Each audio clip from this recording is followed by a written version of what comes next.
Hello, welcome back. Today I am teaching you how to make my favorite bovine gelatin marshmallows. I put these marshmallows in my coffee every morning. I put them in hot chocolate. It is like the most wonderful treat that is also packed with nutrients to support your body. Bovine gelatin comes from cows. It contains all sorts of essential amino acids, but it is specifically powerful in helping to rebuild your gut lining if you're struggling with gut issues. It supports strong and radiant hair, skin, and nails. Gelatin is actually known as nature's Botox. That's how powerful it is at improving the elasticity and health and radiance of your skin. And finally, it supports our joint and muscle health. There are a lot of different ways you can use gelatin, but two of my favorite ways are to make marshmallows and to make gummies with them. And today I'm going to teach you how to make my marshmallows. So let's get going. We are going to take a bowl. It's really important that you use a bowl that has a wide surface area. So you don't want to use a really narrow, tall bowl. You want to use a nice wide bowl because when we bloom our gelatin in the water, it needs a lot of surface area to do so. So we have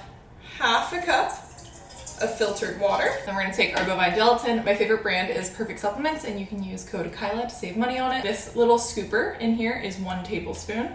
And we're gonna sprinkle a thin layer of 4 tablespoons of gelatin over this water. You want to do it nice and slowly and evenly to allow the gelatin to bloom evenly. And I'll show you what that looks like in a second. But the key to success here is slow and thin layer. So that was 1 tablespoon. We're going to do 4. Now what you'll notice here is the gelatin is starting to firm up and gelatinize. It's starting to form these ridges and these peaks as the gelatin is blooming with the water. So we just want to let that sit for about 5 minutes as that all finishes up. While we're waiting for that, we're going to take a pot or pan on the stove and we are going to add 1 more half cup of filtered water, a half cup of pure maple syrup, and a splash of pure vanilla extract. We are going to put that on a low-medium heat, and then we're going to grab our gelatin mixture and pour it on in there.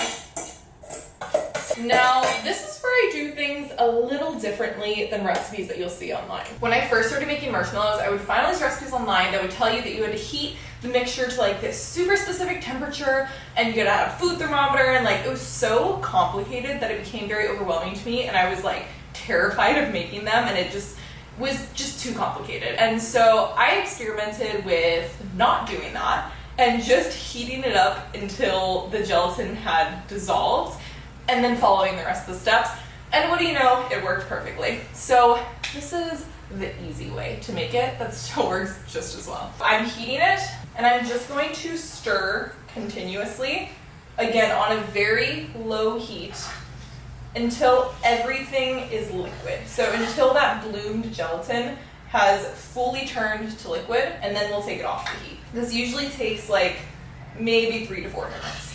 And you want to make sure that you're stirring continuously just so it doesn't burn on the bottom or stick or anything. I just quickly rinsed out that bowl so I can add everything back in. It's almost fully dissolved. Now that it's all dissolved and liquid, we are going to pour it straight up into that bowl.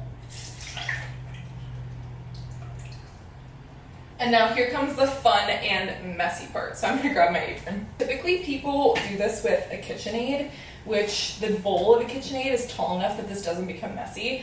I use an electric hand mixer, and when the bowl that you're mixing with is not high enough, it gets a little bit messy because things are gonna splatter a little. So I highly recommend doing this in a bowl that is nice and wide and tall. This is the tallest bowl I have, so we're just gonna make do. You're gonna grab an electric mixer, and you are literally just going to mix this for the next 5 minutes. I would go on like a medium to high speed, and you're just gonna keep mixing and mixing and mixing until I'll show you what happens.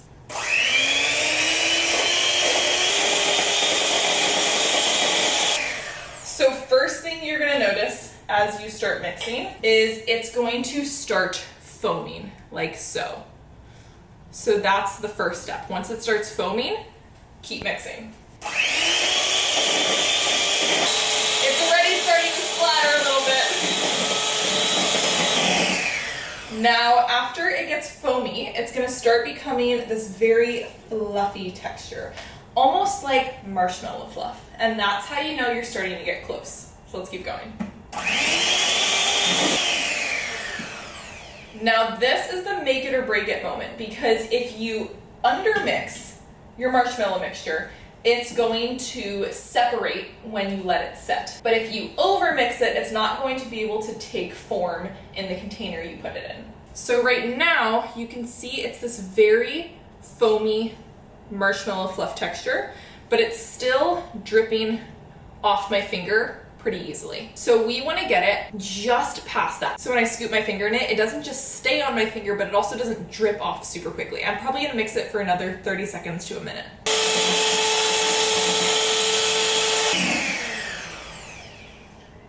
This right here, I think this is what we want. When I grab it with my finger, it's not dripping like crazy. See, it's still really starting to stick to my finger, but it's still a little bit drippy, enough that it could take form of another container. So now this part is crucial. We need to transfer it very, very quickly to another container before it starts to harden. So I like to take a glass baking dish, and normally you would line it with parchment paper. I don't have any, so I'm just gonna put it straight in. And we are just going to pour this straight into the baking dish.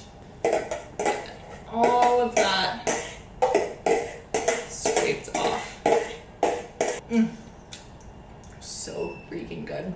Now we are going to set this aside and allow it to set for about 1 to 2 hours. And what I like to do while I wait is I love to take all this leftover marshmallow fluff in the bowl and make myself a nice hot cup of coffee and pour this right on top. I'll see you in 2 hours. All right, it's been about 2 hours and I think they are finished. So we're gonna go ahead and slice them. Look how yummy. Moment of truth.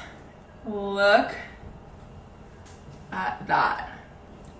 Oh my gosh. Perfect. So these are a little bit floppier and fluffier. If you want them to be firmer, you would just add more gelatin. I would experiment with adding maybe half a tablespoon more, and then if you want them even firmer, half tablespoon more, and just keep going from there. I probably wouldn't do more than 5 tablespoons, but just depending on how firm you want them, that's how you can kind of change it. Now, in terms of storing them, what most people will do is they will cut up all the marshmallows and then they will coat them in a really thin layer of powdered sugar, and that will keep them from sticking to each other. And then you're gonna store them in an airtight container on the counter for up to 2 weeks. They are the perfect treat to gift to friends during the holidays, to put in your morning coffee for a little extra skin and gut boost, and to just bring a little extra joy to your morning. I'll drop the full recipe in the description. I hope you make these. I hope you love them. Let me know how it goes.